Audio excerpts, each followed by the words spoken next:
Congratulations, Ousmane Dembele. Ultimate comeback story. Deserved Ballon d'Or win. But you guys, every year I get rage baited by the Ballon d'Or. And today, this year, was no exception. I was rage baited. I was fooled. I was hooked by the Ballon d'Or ceremony again this year. And I have left this whole event, this whole thing, feeling disgusting again. I feel filthy. I feel like people don't know football. I feel like, again, the ceremony shows that we shouldn't take this award seriously. Congrats to Ousmane Dembele. I think he is the rightful winner. And I shouldn't be getting rage baited. That's the thing. I shouldn't have to sit here and have to explain my mind. I have to release this energy because honestly, guys, at the end of the day, if you don't win the Ballon d'Or, it doesn't matter how the other 29 nominees are ranked. It really doesn't matter. It doesn't matter who's ranked 2nd, 3rd, 9th, 11th, 15th, 25th, 29th, 30th. It doesn't matter. But somehow every year, the order of the nominees' final ranking always gets me. I always get rage baited because you know why? So much stock is put into Ballon d'Or. I personally, I seriously still don't put a lot of stock in the Ballon d'Or. It lost a lot of credibility for me the last 15 years. But seeing so many people in the football world still take this trophy serious, you guys, the Ballon d'Or trophy is iconic, That's a legacy trophy for an individual player. It is. I mean, that's a big legacy trophy. Getting that picture with the Ballon d'Or, having it in your trophy cabinet, it's huge. So there's still a lot of emphasis on the Ballon d'Or. But what irks me, what rage baits me every year with how the full nominees list is ranked is because it just shows you the brain dead nature of the journalists and everyone that votes for this award. It shows you how brain dead it is, and it makes me not trust the rightful winner to be chosen every year. You guys, you're going to look at how the final 30 nominees were ranked, and you're going to think, all right, in the end, Ousmane Dembele did win. He's probably the rightful winner of this year's Ballon d'Or trophy. Treble with PSG, was the star man for them, was on absolutely crazy form from December to June. Sure. But you look at how everyone else is ranked, and you think, oh my God, this could have easily gone to Vitinha for no apparent reason. If the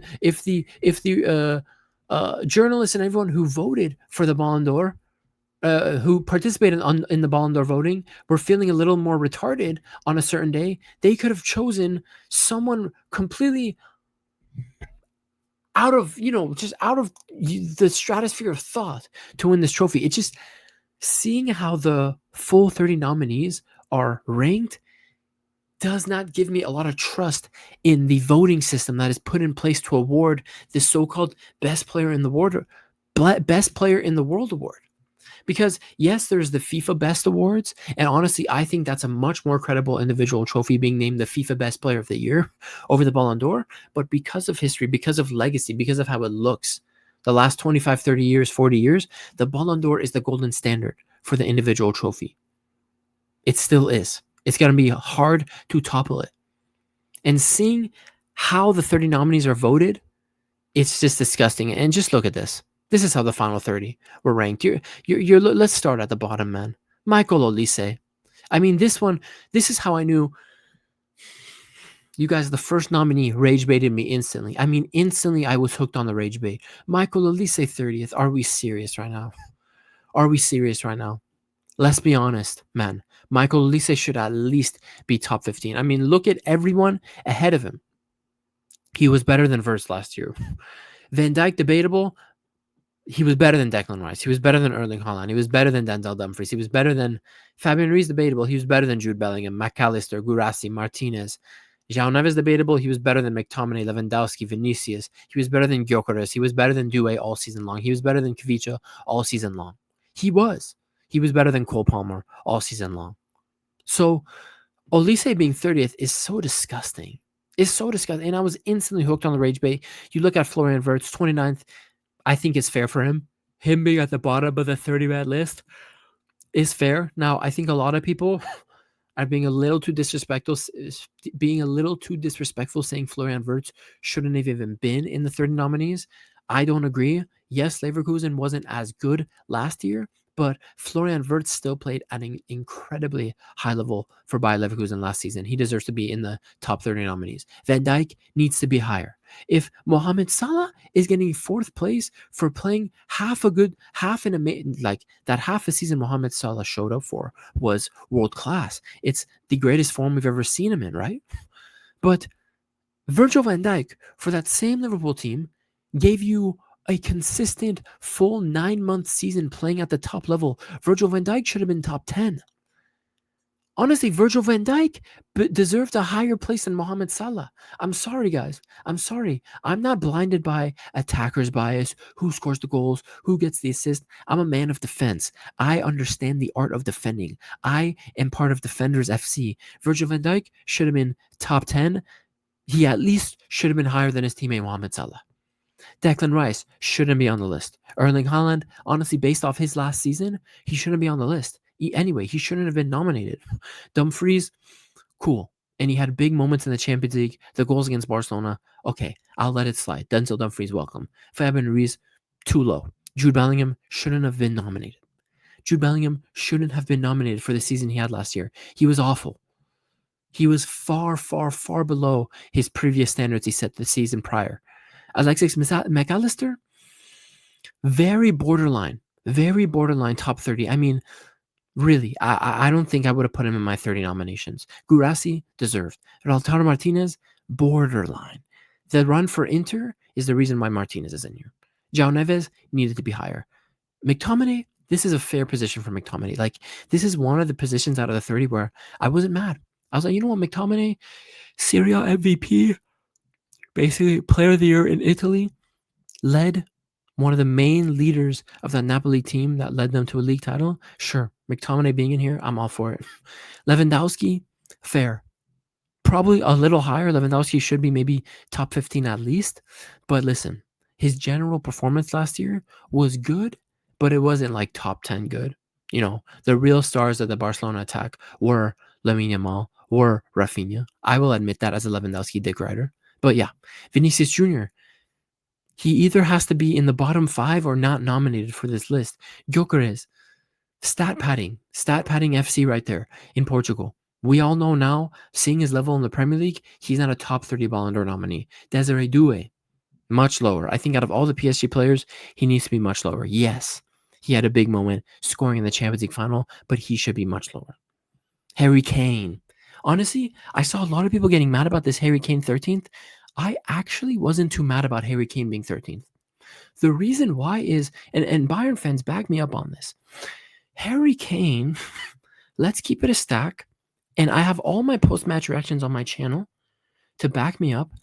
I wasn't necessarily very high and impressed with the season Harry Kane was having at Bayern last year up until maybe March, April, when Bayern's 3 best performers all got injured and were out for the rest of the season. Musiala, Alphonso Davies, and Upamecano. That's real. And if you don't agree as a Bayern fan, I don't know what games you're watching, but up until Bayern had the injury crisis at the end of the season, Bayern's top 5 performance in this exact order.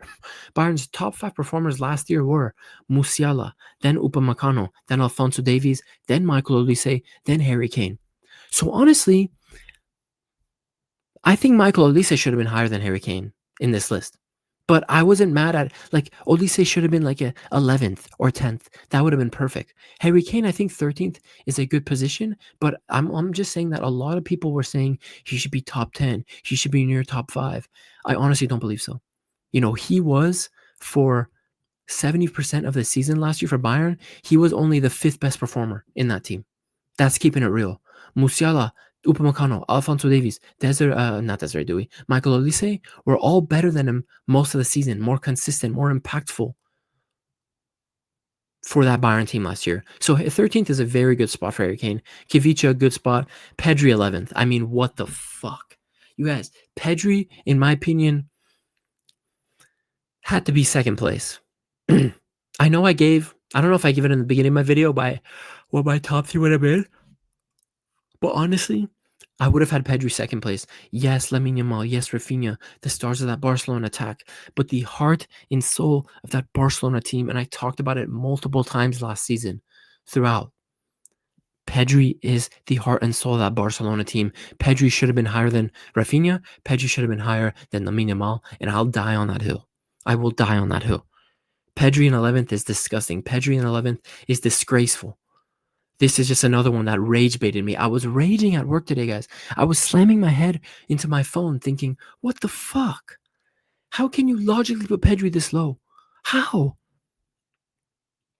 Ridiculous. Nuno Mendes, Donnarumma deserved. Cole Palmer in 8th. Now, really, everyone knows Cole Palmer shouldn't have been nominated for this award. Everyone knows that. Everyone who's not a Chelsea fan would agree. But like I said, back in May, back in June, they will use the Club World Cup, this first new edition of the Club World Cup format. They will use this Club World Cup tournament to push certain players in the Ballon d'Or ranking to show that the Club World Cup really matters. So if you're telling me the Club World Cup mattered so much that Cole Palmer, who outside of the Club World Cup hasn't had more than 10 good games for Chelsea in 2025, if you're telling me that's how important the Club World Cup is for the future in 4 years, then teams better take it serious. Top players better take that tournament serious in 4 years, because Cole Palmer, for those just solely for those Club World Cup appearances and performances, got 8th place. So I'm mad about Cole Palmer being in top 10. I'm mad about Cole Palmer being even nominated. But I can't act like I didn't see this coming. I got rage baited by this, but once I calmed down and thought about it, I remember I said they will use this Ballon d'Or ranking and ceremony to show you that they will force us to take the Club World Cup serious by taking players that performed well in that tournament and sticking them high up on the best player in the world lists. So Cole Palmer, that's why he's 8th. Kylian Mbappe needs to be lower. I know in his so-called worst season yet, flop debut season at Real Madrid, he still scored 40 plus goals, but he shouldn't be top 10. Kylian Mbappe should be where like Harry Kane is, 12th, 14th, 13th. That's where Kylian Mbappe should be. Hakimi deserved. Rafinha in 5th, honestly too low. I would have my true top 5. If you want my true top 5, it would be Ousmane Dembele, then Pedri. Ousmane Dembele, then Pedri, then Rafinha, then I'm going Lamine Yamal, and then I'm going, honestly, like a Virgil van Dijk. I'm going like a Virgil van Dijk or honestly Nuno Mendes. Then a Mohamed Salah, Donnarumma, etc. All those players after. But yeah, Rafinha in my opinion too low. Mohamed Salah in my opinion too high. Vitinha way too high. Vitinha wasn't even the best midfielder in the world last season. It was Pedri. So the fact that he's this much above Pedri, ridiculous. We all know it's because of the trophy tax and whatever. Fair.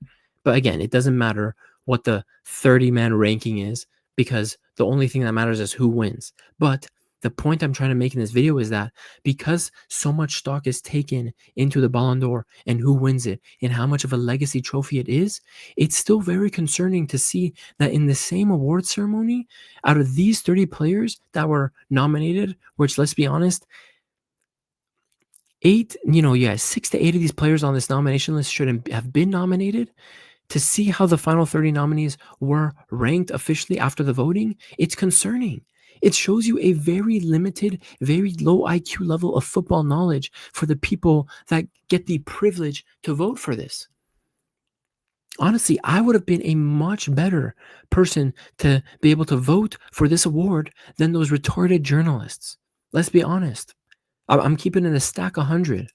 I would have been a much better candidate, more qualified candidate to vote for the Ballon d'Or ceremony than some of these bum-ass homeless journalists that they give the opportunity to every single damn year.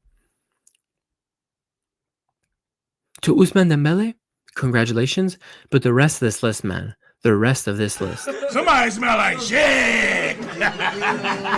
Somebody smell like shit! Wait! Somebody smell like shit!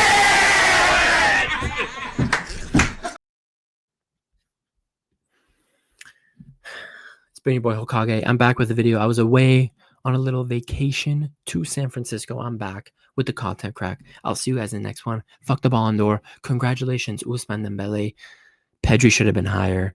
Michael Olise robbed. It is what it is. Next year, I'll be back for another edition of the Ballon d'Or has rage baited me again. I'll see you guys in the next video. Peace, peace, peace, peace.